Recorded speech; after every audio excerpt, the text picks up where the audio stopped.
ये टेस्ट का मकसद सिर्फ बीमारी का नाम जानना नहीं, बल्कि ये समझना भी है कि वो शरीर पर कितना और कहाँ-कहाँ असर डाल रही है, ताकि सही मैनेजमेंट प्लान बनाया जा सकेगा। क्या बेकर मस्कुलर डिस्ट्रोफी का कोई इलाज है? अगर आप इलाज शब्द से मतलब समझते हैं कि कोई गोली या इंजेक्शन जिससे ये बीमारी पूरी तरह ठीक हो जाए, हाँ। इसका सीधा जवाब है अभी नहीं।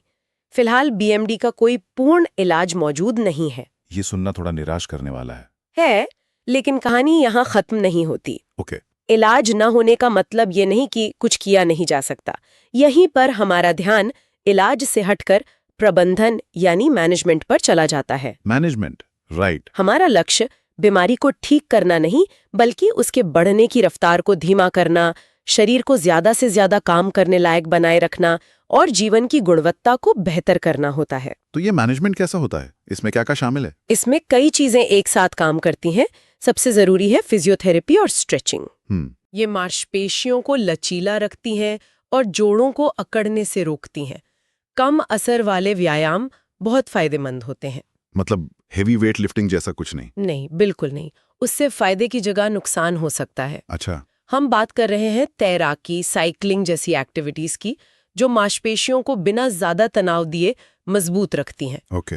साथ ही वजन को कंट्रोल में रखना बहुत जरूरी है, ताकि जोड़ों पर अतिरिक्त बोझ ना पड़े। हाँ, ये तो है। और जैसा हमने पहले बात की, दिल और सांस की नियमित जांच तो सबसे ज्यादा जरूरी है। जरूरत पड़ने पर ब्रेस, वॉकर या व्हीलचेयर जैसे सहायक उपकरण जिंदगी को आसान बनाते हैं। मतलब मकसद ये है कि शरीर पर बीमारी के असर को कम से कम किया जाए। बिल्कुल। और इस मैनेजमेंट में एक और अहम हिस्सा है जेनेटिक काउंसलिंग का, जो परिवार को ये समझने में मदद करती है कि ये बीमारी अगली पीढ़ी में कैसे जा सकती है और उसके लिए क्या विकल्प मौजूद हैं। तो ठीक है, आज के लिए मैनेजमेंट ही सबसे अच्छा रास्ता है। लेकिन अब यहाँ से बात और भी दिलचस्प हो जाती है। भविष्य की क्या संभावनाएं हैं?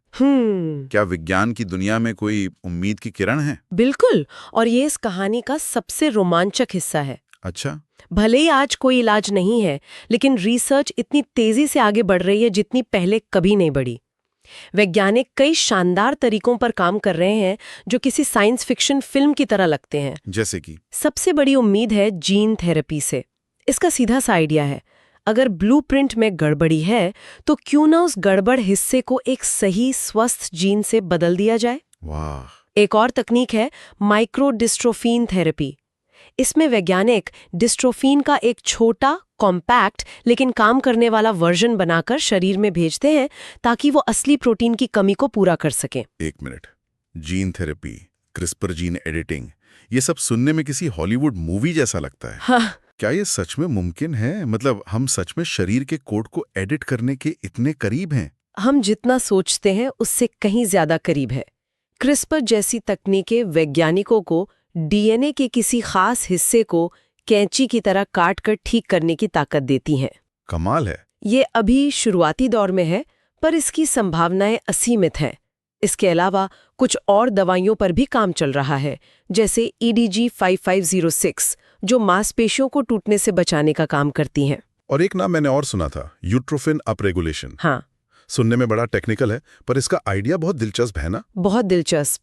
यूट्रोफिन डिस्ट्रोफिन का जुड़वा भाई जैसा है। अच्छा। ये एक ऐसा प्रोटीन है जो हमारा शरीर भ्रूण के विकास के दौरान बनाता है, पर जन्म के बाद इसका बनना बंद हो जाता है। ओके। वैज्ञानिकों का आइडिया है कि क्यों ना कुछ ऐसी दवाइयां बनाई जाएं जो शरीर में इस यूट्रोफिन बनाने वाले स्विच को दोबारा ऑन कर दें। वाह। अगर ऐसा हो गया तो ये यूट्रोफिन डिस्ट्रोफिन की कमी को काफी हद तक पूरा कर सकता है। ये तो कमाल है, मतलब शरीर के अपनी ही बैकअप सिस्टम को एक्टिवेट करना। बिल्कुल।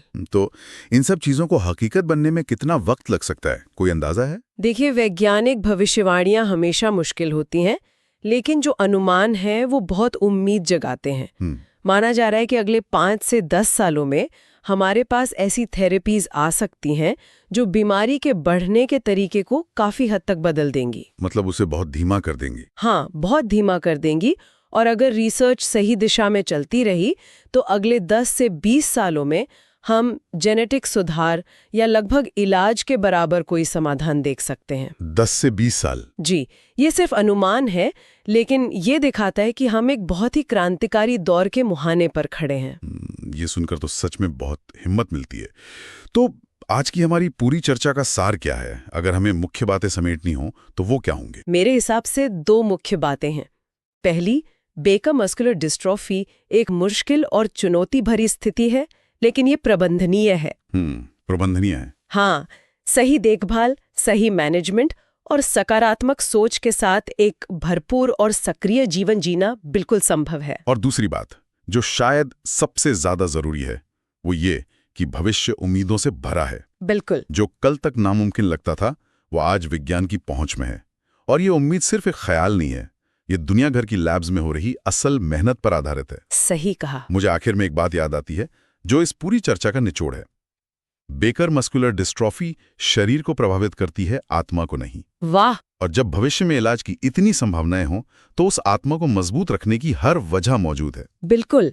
और इसी भावना के साथ सक्रिय रहना, अपनी स्थिति के बारे में जानकारी रखना, सही मेडिकल देखभाल लेना और सबसे बढ़कर उम्मीद बनाए रखना ही आगे का रास्ता है। तो आज हमने बीएमडी के जेनेटिक कोड में छिपी एक टाइपिंग मिस्टेक से शुरू करके उसके लक्षणों को समझा और मैनेजमेंट के तरीकों को जाना।